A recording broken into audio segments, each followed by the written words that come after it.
Ashama harka fuudhaa kabajamtoonni fi hordoftoonni maatii mastuutootaa hundi keessanuu kan biyya keessa jirtanis kan biyya hambaa keessa jirtanis nageenyi jaalalli waaqayyoo bakkaa fi haala isin irra jirtan hundatti isiniif haa baay'atu. Akkasumas mastummaa qabattee nu dhuftee jechuun keenya ni nafu. Namni biyya hambaa keessa jiru wanta baay'eetu isaa gaaxama.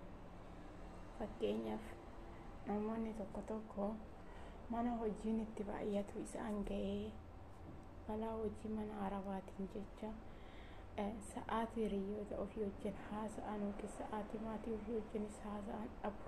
Namoonni tokko immoo fakkeenya mataa kiyyaa osoo fudhadhe fakkeenya fanii mataa kootiin hojiin qabu. Fakkeenya akka kootii lamsaalee mana kana keessatti ammoo hojiin natti hin baay'atu dhugaa rabbii jechuudha. Cubbuu gochuun maal godha? Yeroo baay'ee sa'aatii gimmaasha sa'aatii koo teechumatti fidha jechuudha malee hojiitti fixu guyyaa guutuu jechuudha. Fakkeenyaaf jechuudha. Garuu immoo kana keessaa dhugaa rabbii jechuudha. Jara kana warra bira jiru akka maatii kootiitti yookiin isaanis akka daa'ima isaaniitti na ilaalu malee akka alagaatti na ilaalan. Dhagaan waggaa kana mul'uu bira taa'ee jechuudha. Garuu immoo jechuudha akka Oromoon uumammaa koo iyyee foonarra yoo algaarra godhanii daara jedhaa jira. Nama tokko barteechee hin nyaatiin hoo jedhee waanuma tokkoon yookiin sammuun isaa gara biraa deemuu danda'a. Sababa sanarraan kan ka'e maal jechuu barbaaddee jechuun keessan illee hin hafu. Dhugaa waaqayyoo jechuudha. Akkuma fe'anillee si jaallatan akkuma fe'anillee siifis waan nu jedhan sa'aatii ati fakkeenyaaf rakkinni wayii irra ga'e yookiin sa'aatii ati dhukkubsatte akka ofii sanitti siif hin yaadan jechuudha. Sababa sanarraan kan ka'e maal taate jechuun keessan illee hin hafu.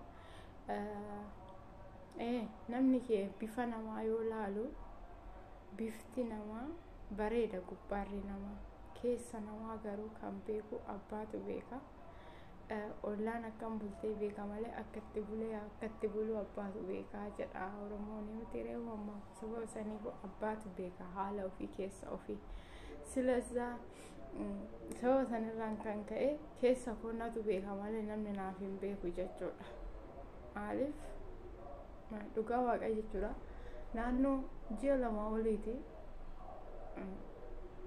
bakka luka jechuudha na gubaa ture. Sababa sanirraan kan ka'e kun aga sa'aatii kana ani wanna ta'e akka namaatis kaanii dhukkubsadhee yookiin nama mana yaalaa deemee mana yaalaatti akkasitti fayyee mana yaalaatti amanee fayyuu miti waaqayyuma kootitti bicha amanee tana waaqayyuma koo kadhachaa ture. Akkasumas immoo isinis immoo birri sassateetis fakkaachuu danda'a. Birri sassateetii miti hakimitti amanee hin beeku akka sa'aatii kanaa waaqayyuma koo tokkichatti amantiin qabu rabbitti kadhadhee rabbii kiyyatti boo'ee rabbii kiyya kadhadhee yeroo fayyee jira. Kanumatti waaqayyo kiyyatti boo'aa ture akka sa'aatii kana.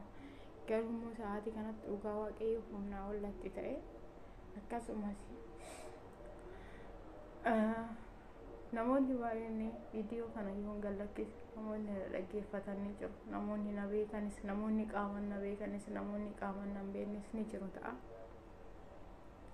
Gara keessaan bahee dubbachuun koo sa'aatii kanatti bakka kana taa'ee aarettan jechuudha. Bakka natti dhagahame egaa biyya kee jiraatte iddoo maatii kee yookiin biyya kee keessa jiraatte maatiin kee siif yaadu waan ofees ta'u qaba. Viidiyoo dhaggeeffadheen ture. Isinii jettee mucayyoo takkatu isinii yoo maatiin keessan isin jalaa dhukkubaa jedhanii too waa'ee maatii keessanii dhageessan sa'aatii 24 mataan keessan si dhukkubaa sa'aatii 24 nyaata nyaattanii nyaanna hojjettanii qoqqoo keessan gasiif fudhatu. Jechiin jette sun dhugaa viidiyoo ishii san dhaggeeffadhee amma natti dhagahame jechuudha. Sa'aatii kanatti dhugaa waaqayyo jechiin jette sun dhuguma jechiin haasofte sun jechi ishii naasofte sun dhugumaa idaa jedhe natti dhaga'ame. Maaliif jenna maatii kootti osoo fakkeenyaaf wanta akkanaatillee jedhee himadhe yaadda'uun isaanii hin hafu, garuu waanuma fe'es ta'u namni fagoo jiruu fi namni sitti dhiyoo jiru yookiin abbaa dhibamuutu of beeka malee namni namaa hin beeku dhibee namaa jechuudha. Sababa sanirraa kan ka'e wanta akkanaati siniin jechuu jaaladha. Anumaallee naa godhaa jedheetillee miti kanaan afoo keechan bahee haasa'e jechuudha. Waaqayyoon fakkeenyaaf nama 100 taatee yoo waaqayyo kadhatte kan nama waaqayyo kadhatanii nama 100 keessaa nama tokkoof dhagaa. Anammallee waaqayyo kootitti amanaa, amantii kootitti amanaa jedheetuma namallee amantuma kootitti bo'aa jira. Waaqayyo immoo waan na godhu hin beeku, isumatu beeka. Sababa saniifuu hundumti keessanuu akka amantii keessaniitiin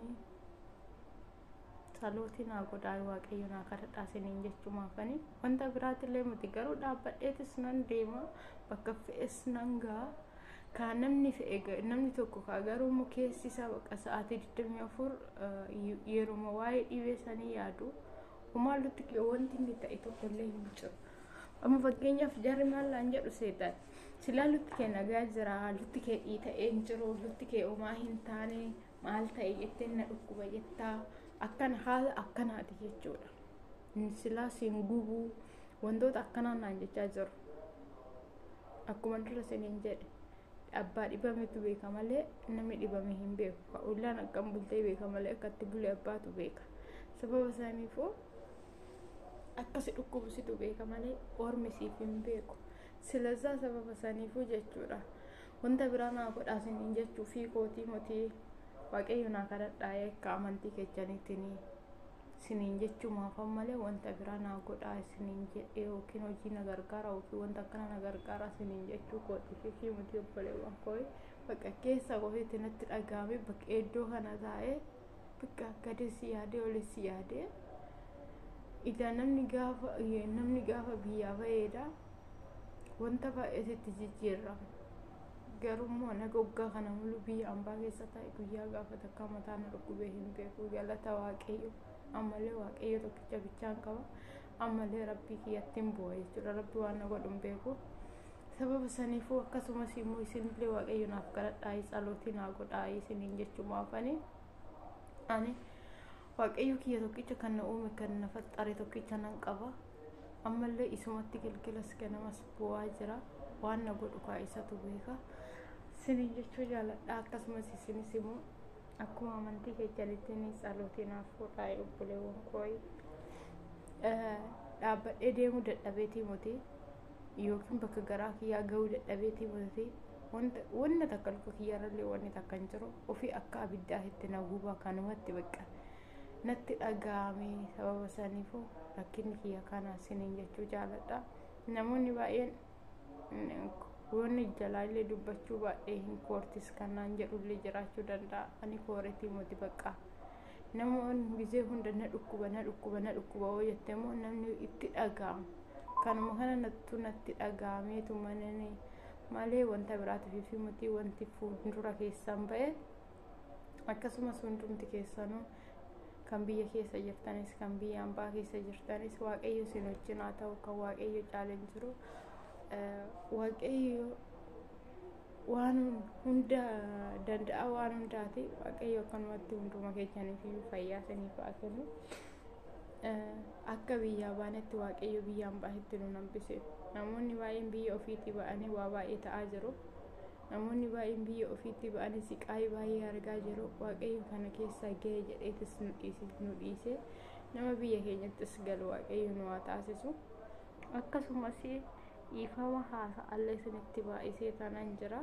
Haga viidiyoo biraatiin walitti deebinutti turtii gaarii. Baay'ee sin jaaladha, baay'ee sin kabaja hunda keessanuyyuu.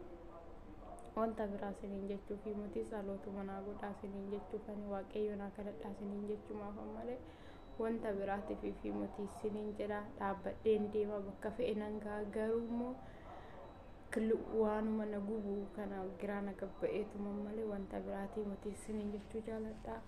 Haga viidiyoo biraatiin walitti deebinutti turtii gaarii baay'ee isin jaaladha.